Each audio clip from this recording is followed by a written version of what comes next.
Bonjour et bienvenue sur le podcast des Chroniques de l'éveil. Je suis Julie Michaud, coach et thérapeute et spécialisée pour vous accompagner à comprendre ce qui se joue dans votre vie. Pourquoi vous êtes en réaction, pourquoi vous ressentez ces émotions, vous apprendre à vous détacher du personnage principal pour enfin vous amuser à jouer les rôles de votre vie. Découvrez mes prestations sur le site www.juliemichaud.com ou plus de contenu gratuit sur l'éveil sur la page des réseaux sociaux Les Chroniques de l'éveil. N'hésitez pas à me faire des retours sur les différents épisodes ou à venir me parler en direct en message privé. Bon épisode! Bonjour à toutes et à tous. Aujourd'hui, on continue encore une fois l'exploration. Dans l'épisode 35, nous parlions de comment se connecter à son pourquoi, notamment quand on est dans un changement de vie professionnelle. Je vous ai partagé ma propre réflexion, ma propre difficulté à aller voir pourquoi j'avais des difficultés à avoir une vision à long terme sur comment je voulais accompagner les personnes, de quelle façon, qui, quand, comment, où, etc.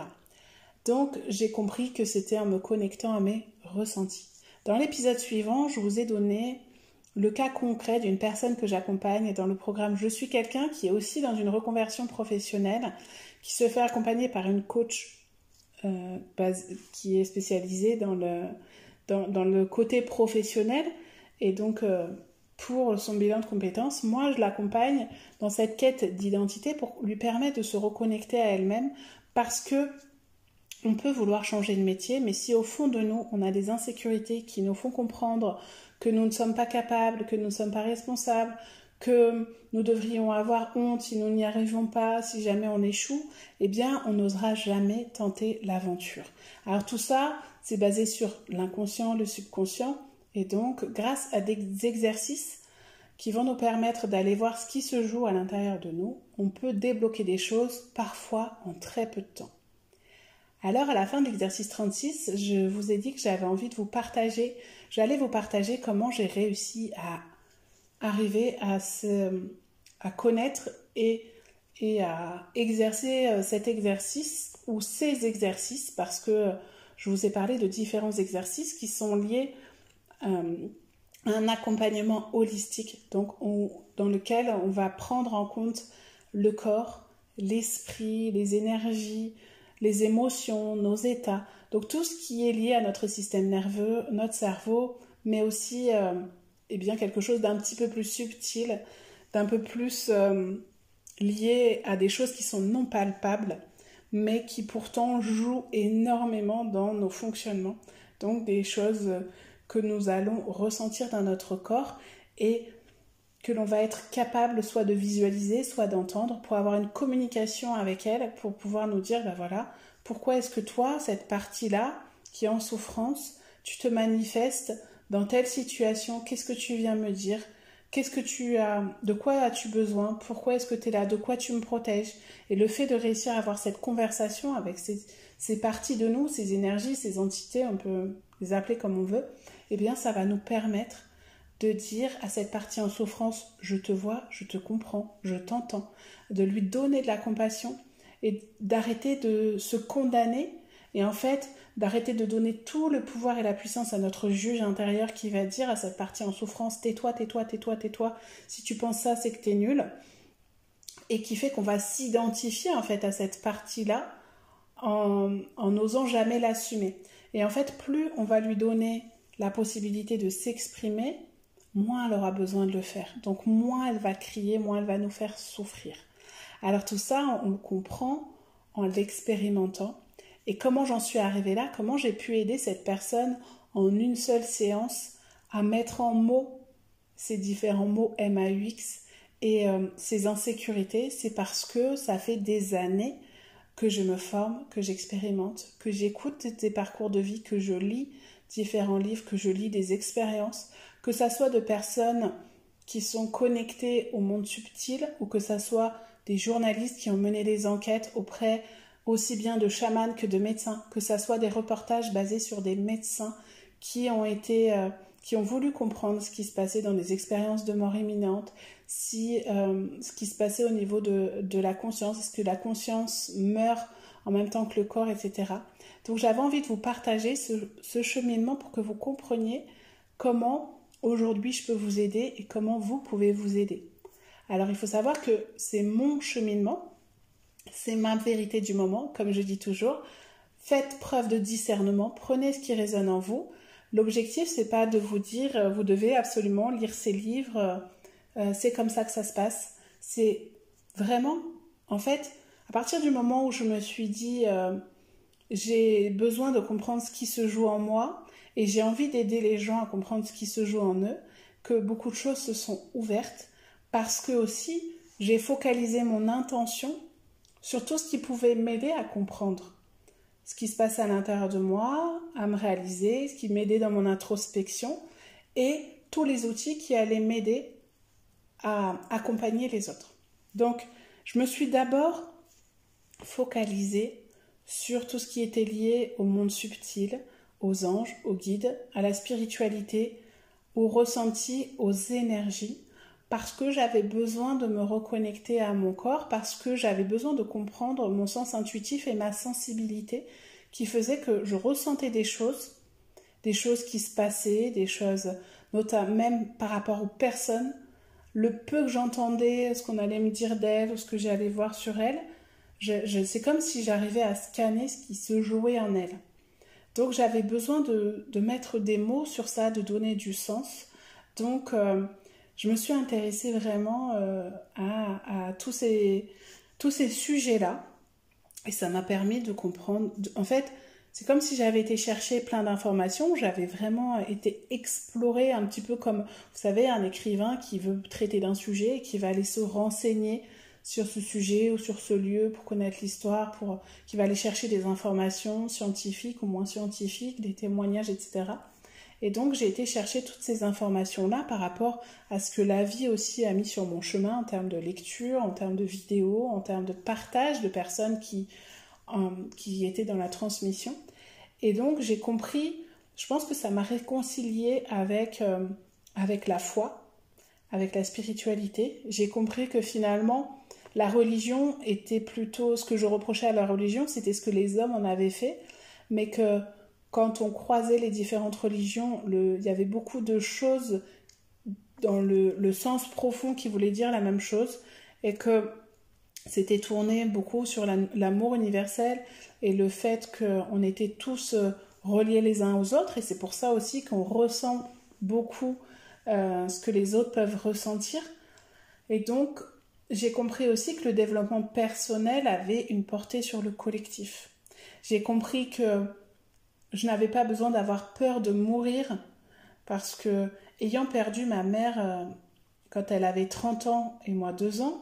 j'ai compris très très jeune que la vie était précieuse et qu'en fait on pouvait mourir à tout moment. Mais j'étais plutôt du coup focalisée sur la survie pour ne pas mourir trop jeune. Aujourd'hui, ça a changé tout mon rapport au temps. C'est-à-dire que ça m'a permis de me connecter au présent, être plus consciente de tout ce qui se passe autour de moi, de tout ce que je ressens, d'exercer, de donner plus de puissance à mes 5 sens pour pouvoir savourer chaque instant, même s'il est simple, mais de ressentir à quel point il peut être précieux. Forcément, entre-temps, je suis devenue maman, donc ça m'a reconnectée à tout ça encore plus. Et ça m'a permis aussi de me libérer de toute cette charge mentale, de toute cette analyse, de tout ce jugement dans lequel j'avais pu grandir et qui m'avait formaté dans le côté il fallait absolument que je sois quelqu'un de bien. Avec du recul, je comprends aussi que je m'étais construite dans un personnage qui avait besoin toujours de s'adapter au groupe, puisque j'ai changé beaucoup, j'ai changé plusieurs fois d'environnement, d'environnement physique, c'est-à-dire de région, mais aussi, donc du coup de code, mais aussi de personnes qui étaient dans mon environnement. Donc je ne vivais pas avec les mêmes personnes, donc ces groupes de personnes avaient des codes, des normes différentes, et il fallait que je m'adapte à chaque fois pour pouvoir être intégrée au groupe. Donc ça m'a permis de développer un sens de l'adaptabilité énorme, mais ça m'a aussi parfois déconnectée de ce que j'étais profondément, et je pense que c'est ça qui anime aujourd'hui cette quête du soi, cette quête d'être simplement soi-même dans son unicité et son originalité. Donc je l'ai fait, j'ai abordé tous ces sujets-là par la spiritualité, parce que aussi la première thérapeute que j'ai été voir, elle se servait du tarot de Marseille comme support thérapeutique pour pouvoir exprimer ce qui se passait dans l'inconscient, parce qu'elle pouvait se connecter aussi à des choses beaucoup plus subtiles. Donc, et ça m'a permis de voir les choses autrement, de voir mon histoire autrement. En faisant mon thème natal et en me formant du coup aux codes, aux archétypes que l'on retrouve dans le tarot de Marseille, et en me formant au thème natal tarologique, ça m'a permis aussi de voir à quel point, dans notre thème, on pouvait avoir des réponses à ce que nous vivions. Nous pouvions enfin ne plus subir certains fonctionnements, mais comprendre que c'était nos forces. Nous pouvions comprendre les défis que nous étions venus vivre dans cette vie, mais pas de façon fataliste, au contraire de se dire, bah voilà, c'est vrai qu'en fait, je porte ça, ou j'ai vu la vie à travers le prisme de mes parents, et aujourd'hui, je sens que je peux m'en détacher. Donc en fait, ça sert réellement de guide. Et donc, en parallèle, j'ai consulté des astrologues, et toutes les personnes que j'ai pu voir m'ont aidé à me connecter un peu plus à mon corps, à mes ressentis, aux énergies. J'ai fait de la méditation de pleine conscience, j'ai été consulter une kinésiologue. C'est elle qui, grâce à, en fait, en interrogeant mon corps, a pu me conforter dans mon choix et dans ma conviction de changer de métier, d'aller vers quelque chose qui était tourné vers les autres. C'est elle qui m'a donné des conseils de stages à faire, de formations à suivre, et donc qui a été une ressource pour moi, pour me dire que je ne me trompais pas de chemin. Et petit à petit, en croisant toutes ces informations, c'est-à-dire que en apprenant à me connecter à ce que je ressentais dans mon corps, mais aussi à mon intuition, à quelque chose de plus grand que moi, je me rendais compte que j'avais un sens qui était très développé, qui me permettait de mieux comprendre ce qui se jouait chez les autres, mais j'avais besoin de mettre des mots là-dessus. Donc petit à petit, je me suis formée à la psychogénéalogie, parce que j'avais besoin de comprendre ce qu'on pouvait porter de nos familles, et en étant aussi déconnectée de mes racines, de ma famille biologique, j'avais besoin d'aller voir à quel point les mémoires des personnes avec qui l'on grandit, même si on n'a pas de lien génétique, pouvaient avoir des répercussions sur nos fonctionnements, sur nos émotions et sur nos états. Et donc, ce programme, cette formation que j'ai suivie était aussi liée à de la déprogrammation et reprogrammation. C'est ça qui m'a plu. C'était de se dire à chaque fois, quand j'ai fait mon thème astral avec Patricia Batorsky, elle a créé l'astrologie fréquentielle. Donc c'est de nous apporter des informations sur qui nous sommes avec des outils de déprogrammation. La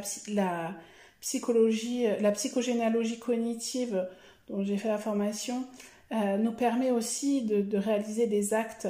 par la méditation, des actes écrits, des actes symboliques pour nous déprogrammer aussi de programmes qui ne nous appartiennent pas, et reprogrammer pour que l'on puisse avoir des fonctionnements qui correspondent à ce que l'on a envie de vivre, la vie qu'on a envie de créer.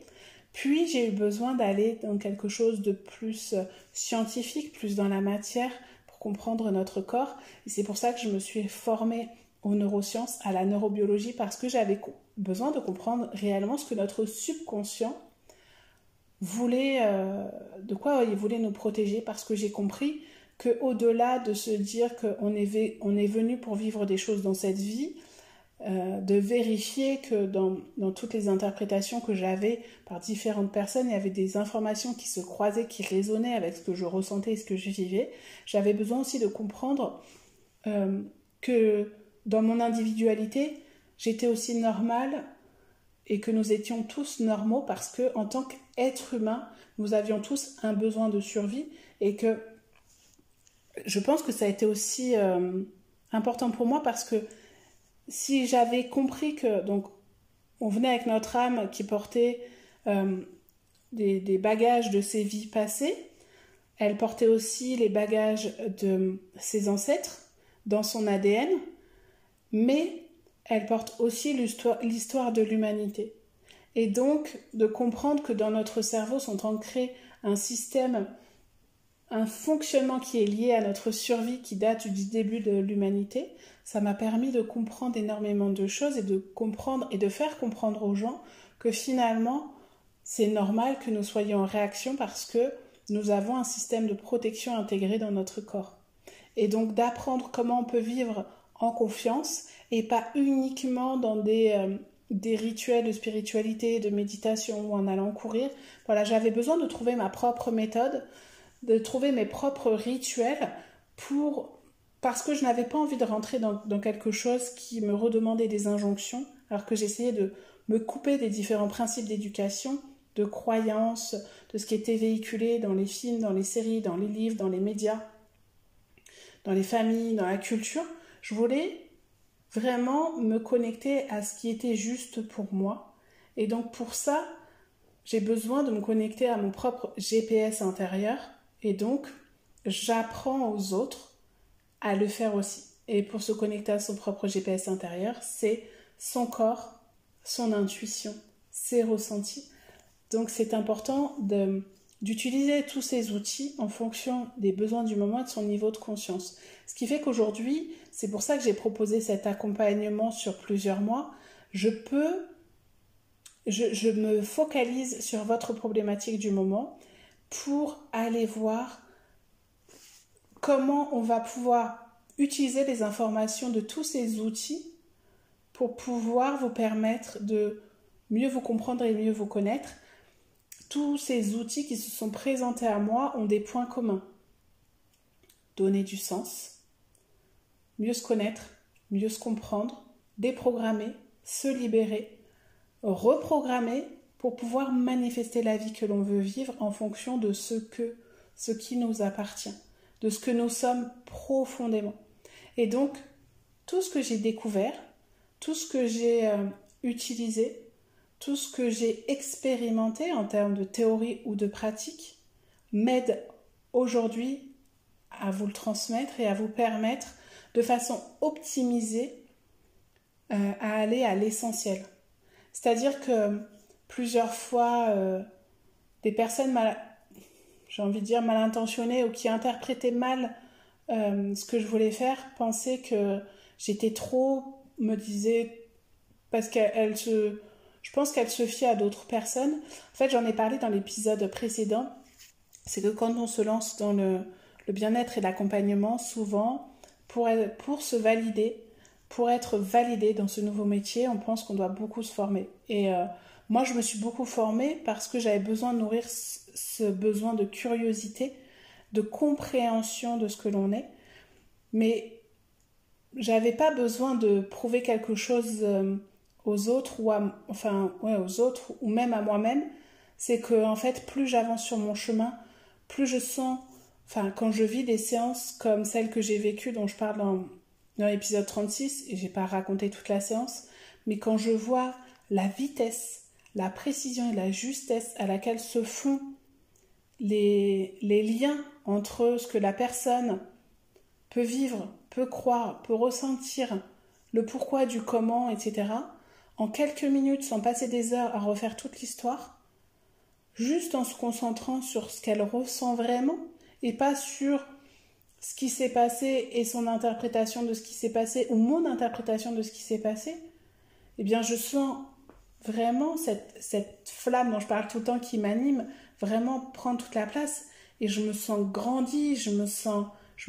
puissante, pas dans le sens j'ai du pouvoir sur les autres, mais dans le sens que j'ai compris quelque chose, que j'ai que ce don que j'ai, ce talent que moi j'ai dans ce domaine-là, que d'autres n'ont pas, mais voilà, moi c'est cette particularité-là, cette mission qui m'anime, je me sens vraiment au service de cette mission. C'est pas que je sens que j'ai un pouvoir supplémentaire et que je me sens supérieure aux autres, c'est que j'ai l'impression d'être connectée à quelque chose qui me permet d'aider les autres, qui me permet de mettre en lumière ça, et en fait ça me ravit, ça me permet de me réaliser, ça me comble, parce que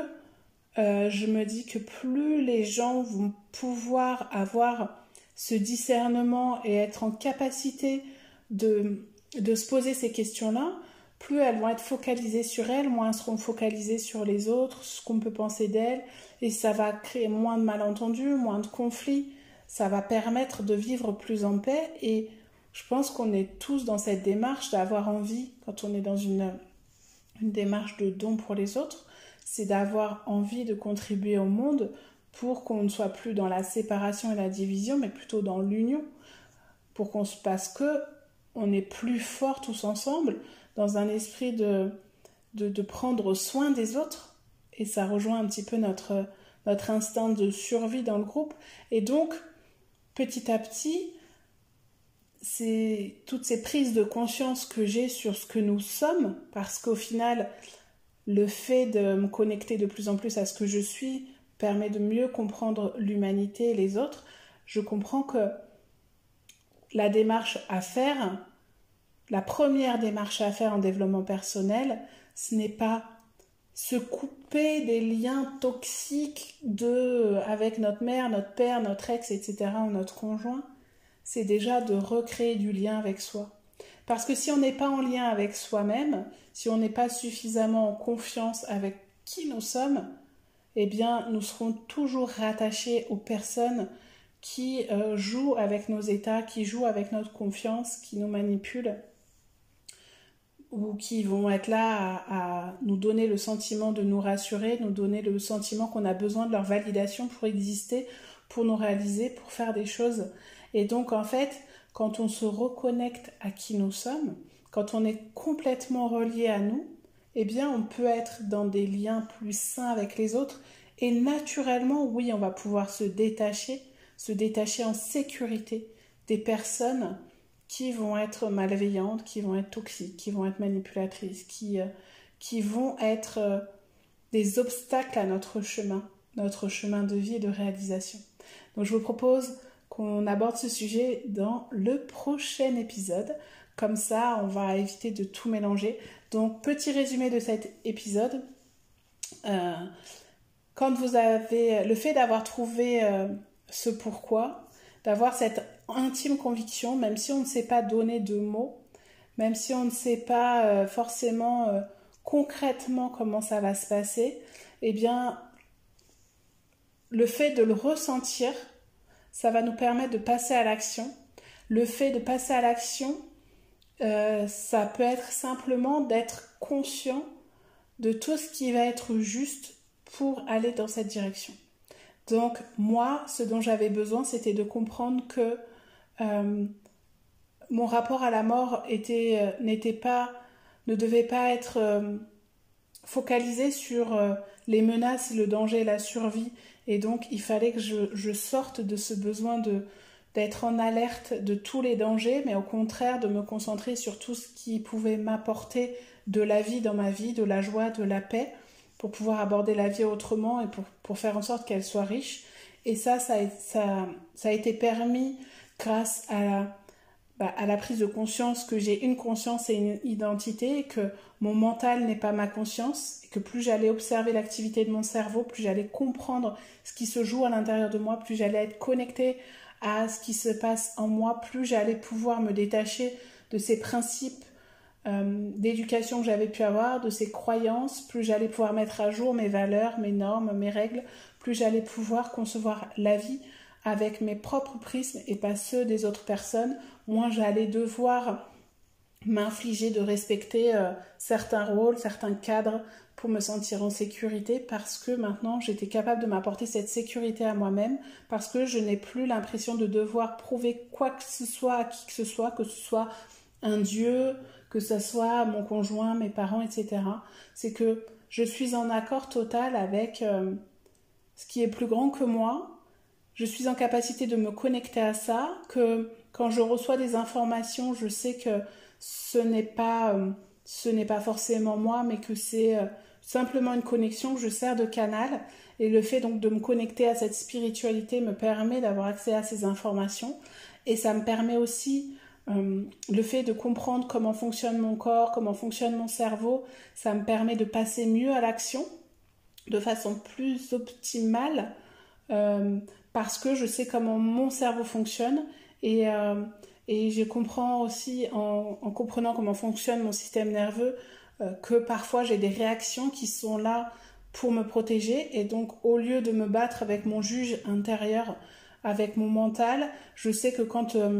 je vais focaliser sur certaines choses, c'est parce que j'ai besoin d'être rassurée, que c'est un besoin de survie et que je suis en capacité, puisque il y a plein de parties en moi, cette conscience mentale, etc.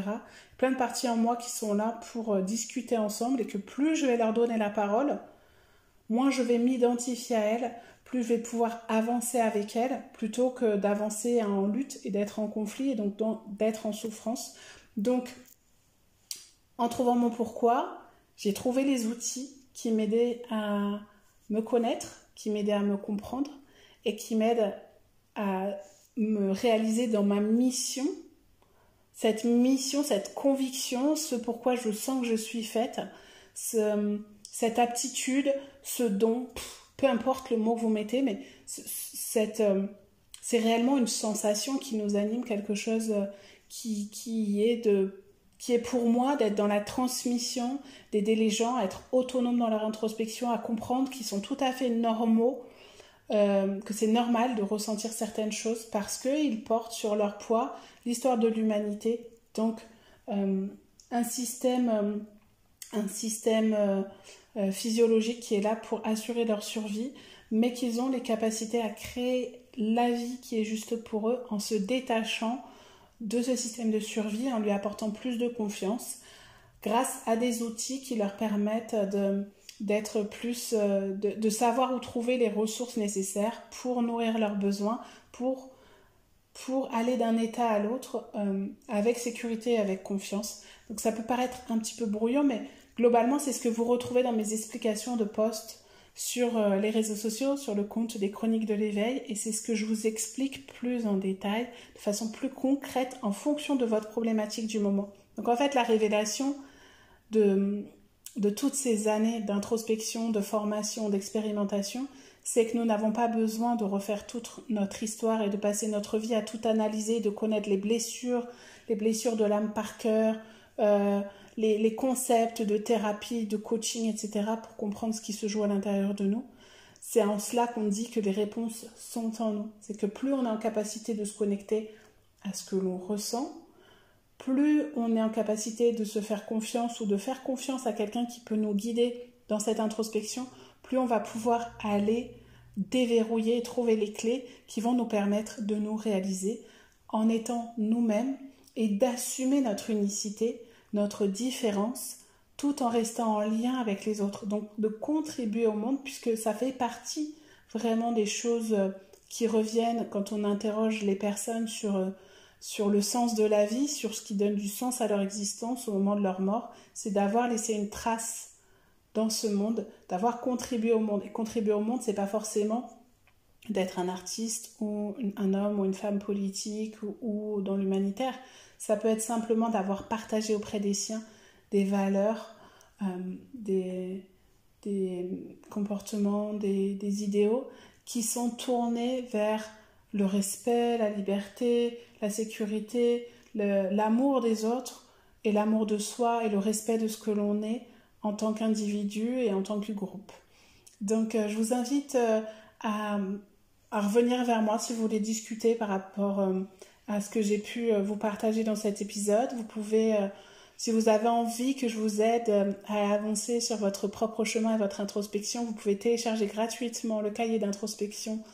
sur mon site www.juliemichaud.com. Vous pouvez prendre rendez-vous maintenant en ligne pour une séance d'accompagnement. Vous pouvez aussi sélectionner le programme Je suis quelqu'un si vous voulez, si vous êtes dans une démarche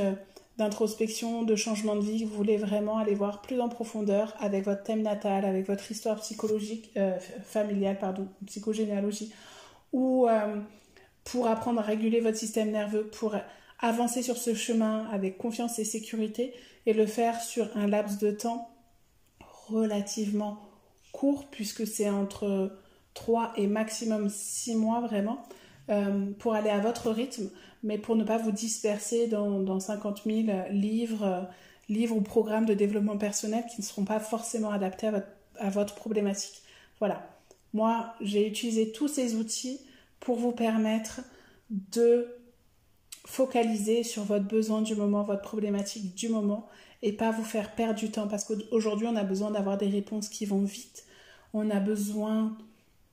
Ça ne veut pas dire faire les choses vite, attention. Hein. Ça ne veut pas dire que cette introspection elle doit se passer en 24 heures. Je ne vous promets pas d'être heureux en 10 jours, mais je vous garantis que si vous avez envie que ça change, je vais vous aider à changer votre paire de lunettes déjà pour concevoir les choses autrement. Et je vais vous aider à aller trouver les ressources dont vous avez besoin pour vous sentir en sécurité et en confiance sur ce chemin, mais sans perdre de temps. C'est surtout ça que je voulais dire. Mais on avance à votre rythme, selon vos besoins, selon votre problématique. Je vous remercie pour votre écoute. Je vous donne rendez-vous sur mon site www.juliemichaud.com ou sur les réseaux sociaux avec le compte Les Chroniques de l'éveil. À bientôt!